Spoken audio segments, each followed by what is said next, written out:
Hello, everyone. This is Natalie Armstrong-Motin with Marketing Resolution, and I'm talking to one of my favorite colleagues from Germantown, Tennessee. Hello, Cindy Ettingoff. How are you? Hey, I'm great. How about you? I'm doing really well. Thanks so much for spending some time with me today. I want to talk to you about your specialty, rather, in your mediation practice. You are an incredibly brave human to handle and help some of the cases and the people that come to you as clients. Tell me a little bit about your practice, please. Well, I do a little bit of everything, basically. So I do traditional family law practice in terms of mediating. I do employment mediations. I do some health mediations. And I do some of those kind of nebulous areas and I do contract, I do general mediation, but also those areas where families are in conflict. A difficult decision needs to be made about what kind of care should be taken of a parent, or whether life should be ended for a parent, things of that nature where it's very difficult. But rather than have the families claw at each other, it's an opportunity to have them sit down and stop and say, let's talk about what you're hoping to accomplish. And try to do it in a way where they end up still being a family, as opposed to being just really hurt people who don't ever speak to each other again. Well, and I can imagine, in divorce cases or in a partnership dissolution or employment termination or some of these really difficult end-of-life choices, or dealing with unethical behavior within a church, or some of these things that you deal with are hard enough to think about, let alone say out loud and try to work your way through. And so to have someone like you who has both a litigation background, a medical and ethics background, and you're a mediator, so to have someone like you advocating for a durable resolution to these things that are really, really hard, brings people great peace and really helps them at a moment that they sincerely need it the most, I suppose. And that is the reason to do it. I mean, that truly is, for me, the value in doing it. That's why I do think it's all about that particular service. And another part for me is I discovered a long time ago that the truth is always stranger than fiction. And there's not that much that's new anymore. So I guess I never was prone to judging, but because I've heard it, I don't lift an eyebrow, I don't react, it doesn't throw me off the game plan in terms of, I'm here to listen, I'm here to gently guide, but there's nothing so far, or in a long time, there's been nothing that really surprised me. Yeah, absolutely. And then I know, because, we've talked before that one of the reasons you love mediation is that it's not litigation. Yes. I mean, now I like practicing law, and I still do, but I believe that the more I litigate, the more I believe that mediation is a better response, a better approach. And it's because even when you win in litigation, most people are still really not happy. They believe that they've paid too much, it's taken too long, and at the end of the day, it's cost too much, not just in dollars, but in terms of lost relationships or just your own emotions, just being worn down and having your life consumed by it.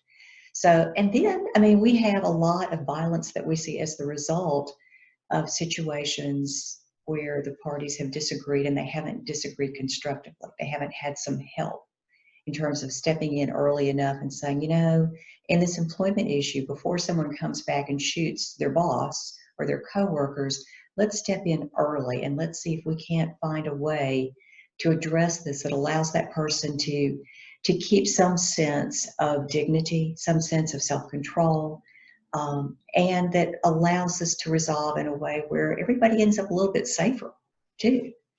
Right, and I think one of the common misunderstandings about litigating a case is that as the the lay person in the room, as the client in the room, we don't actually get to talk. There's no cathartic way for us to express or to tell our story. You don't ever get to tell your story. So if or not in the way you want to. You get a few words out that are acceptable under the rules of evidence, but not your whole story, definitely. Well, and then it's interpreted through an attorney. And so I tell you my story, and then you tell the judge or the court my story. And in mediation, I actually get to talk. I get to tell my story. And I think the value, the cathartic value of that is really valuable and important. I believe that. And I think that sometimes by saying it, and particularly depending on the circumstance, sometimes I have the parties communicate with each other more or less, depends on the situation.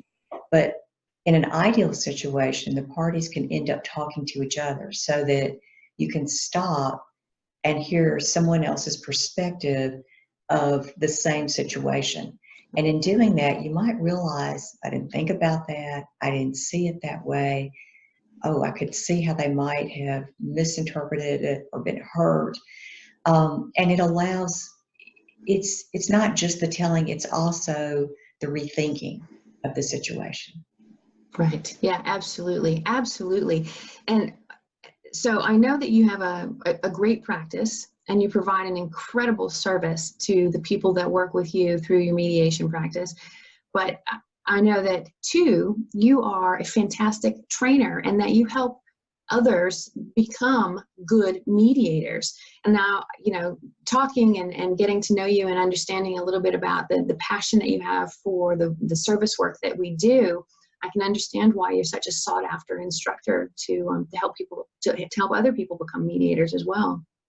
Oh, you're very kind. I love the training, and I think part of that is, you know, once again, we've talked about this before, I'm a science nerd, and so I'm perpetually looking for new training techniques or ways to make it more interesting or more memorable, or you know, just something to sort of gotcha, you know, where you hold on to it and you can take it with you and you can use it. And I have taught in the past at the collegiate level, so I do believe that, you know, training's fun, and you get to know, you're in a room full of bright people who want to help other people, and it's wonderful to get to interact with them too, and I learn from them as well. That's one of the best parts about teaching, is that you get so much from it. You know, it really is a symbiotic relationship from teacher to student, and I agree. I like that part too very much. So for people who want to know a little bit more about your practice or have questions about the process, or, you know, they're just curious, maybe they should bring a case or they shouldn't bring a case, or, you know, they just need a reference or a referral, what's the best way for people to reach out to you? Well, my website is ettingofflegal.com, and so that is certainly one way to do it. And if you wanted to go to me directly, it would be Cindy@ettingofflegal.com. Oh, yeah. And I'd certainly be happy to, you know, address issues. And, you know, if I have actually had times where I've said, I don't think you're ready yet, come back a little bit later, or, you know, I try to be as candid about it as I can be, because I'm not actually doing the service that I want to do if I'm not. So you know, there are times when, believe it or not, I turn people away and go, no, come back, or why don't you do this part on your own? You know, do this and then come back to me. I sometimes pass out homework on the front end, even before they're my client. But you know, overall, I would love to help. That's the reason to do the mediation. Yeah, and that's so obvious when someone has the opportunity to talk to you, is that you really care about the people that you serve and about the process that you provide them. That your sincerity is impressive, and your bravery and strength to handle and to help with these really sometimes difficult cases impresses me greatly, Cindy. Thank you. Thank you. You're welcome. Oh, you're welcome. So I will put your website link in the description down below so that everyone can easily find you. And I encourage everyone who's watching this video, if you have a difficult case or you know someone, a neighbor, a friend, a coworker, a fellow congregant who has one of these difficult cases, or maybe it's not even a case, maybe it's just at the moment that it's an issue, contact Cindy and let her help you out. As always, thanks for watching. Be good humans.